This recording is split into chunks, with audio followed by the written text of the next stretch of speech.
The era of the Hollywood celebrity, the musicians, and the entertainers who in general had some sort of sway over the American people is pretty much dead and buried. Nothing better exemplified this than the election here in 2024. Now, here in this channel, we talked about Selena Gomez yesterday, the former Disney talent turned pop star who went on Instagram and cried about illegal aliens getting deported under the Trump administration, which in turn got her completely roasted online. So much so that the furor she faced got to her and she deleted her post, but not before her video was shared all over the internet. And the internet did what the internet does, with social media users slamming her for her tone-deaf video. They pointed out that she didn't seem to cry when people were murdered or otherwise harmed by those in the country illegally. And now there's a new update to this story. Donald Trump's border czar, Tom Homan, weighed in on the pop star's post during an interview on Fox News. Take a look at this. I don't know if you've had a chance to see a video that has been going viral over the past hour or so. We're still working to clear it and show it. In fact, the Hollywood celebrity who posted it has now deleted it, I think because probably she faced a lot of backlash for it, noting even the New York Times and Fox News polls show that a majority of American respondents are in favor of deportations of criminals and gang members. She posted a video sobbing. She was crying in it. She said, "All my people are getting attacked," with the picture of a Mexican flag. Again, she has now taken that down. But what do you say to those who are out there saying that these are everyday people, these are families that are being attacked and dragged out of their homes? How do you respond to that? I don't think we arrested any families. We've arrested public safety threats and national security threats, bottom line. And look, President Trump won the election on this one issue, securing our border and saving lives. What happened on our southern border last 4 years is the biggest national security threat this country's seen, at least in my lifetime, because we got over 2 million known gotaways. We got a 600% increase in sex trafficking. We got a record number of terrorists crossing the border on the terrorist watch list. We have 250,000 Americans die from fentanyl coming across the open border. We're going to do this job, and we're going to enforce the laws of this country. If they don't like it, then go to Congress and change the law. We're going to do this operational apology. We're going to make our community safer. We're going to save. Once we lock that border on continuous operation, you're going to see fentanyl deaths decrease, illegal alien crime decrease, sex trafficking decrease. It's just all for the good of this nation, and we're going to keep going. No apologies. We're moving forward. The UK Daily Mail also weighed in on this story yesterday evening with an article titled "Tom Homan's Blunt Response to Selena Gomez and Her Tears for the Deported Migrants or Illegal Aliens." They write, Gomez has since, Selena Gomez, deleted the video after it did not sit well with social media users. That's putting it lightly. Who were quick to slam her for not using her reported net worth of $1.3 billion, that's with a B, dollars, to take action herself. Megyn Kelly also slammed the Emilia Perez actress for putting on a display of crocodile tears, claiming she wanted to push an agenda that her fans disagreed with. She said she deleted it after her fans taught her that the majority of the country stands behind these policies, but I'm sure she was shocked to get any blowback whatsoever. She's unwell.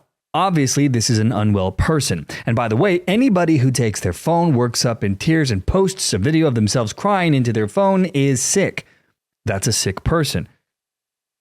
Well, if that's the case, I mean, that's like half of TikTok. I guess there's a lot of unwell people there, which I suppose is not really a surprise to anyone watching this video. Anyway, Kelly went on to say, tears happen. They tend to happen privately. If they happen publicly, I think you should quickly move on and recover, but I don't understand the person who works it and tries to squeeze out more tears to make themselves look extra sad. I'm really sad. I know I have hundreds of millions of followers, but I hate this country. So that was the UK Daily Mail. Now, meanwhile, Republicans are moving quickly to take advantage of the public's favorable view of both Donald Trump and his deportation operation and plan. The next step now is to ramp up the penalty for trying to re-enter the U.S. after deportation. This includes increased fines and prison sentences for those who wish to break the law over and over again. According to the left-wing news outlet Axios, they said they have a scoop. Republicans target migrants or illegal aliens who come back after deportations. They write, the GOP is ready to force Democrats into another tough and divisive vote on immigration just a week after Congress passed the Laken-Riley Act. which made it a lot easier to deport and also made it easier to challenge laws made to get in the way of ICE and deportations.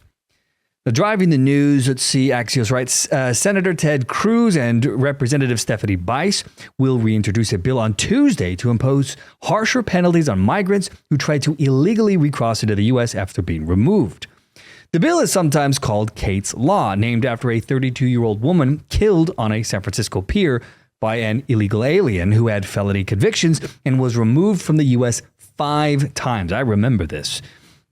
Committees in both chambers are expected to move fast on the legislation like they did with the Laken-Riley Act. Let's see, Judiciary Committee Chair Chuck Grassley has already signed on.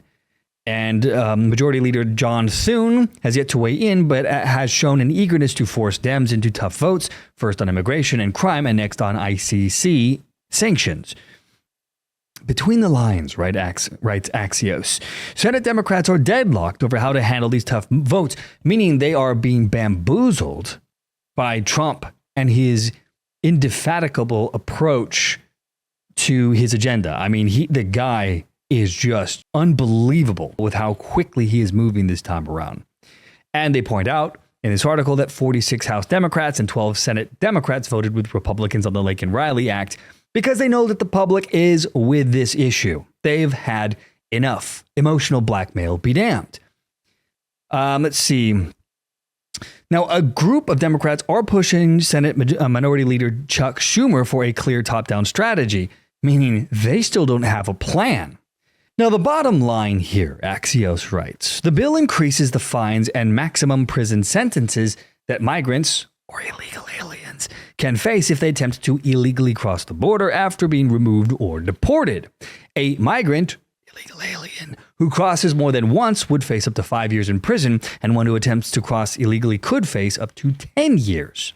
The bill also requires a minimum of 5 years in prison for anyone who has multiple convictions or was convicted of an aggravated felony and then tries to illegally re-enter the country.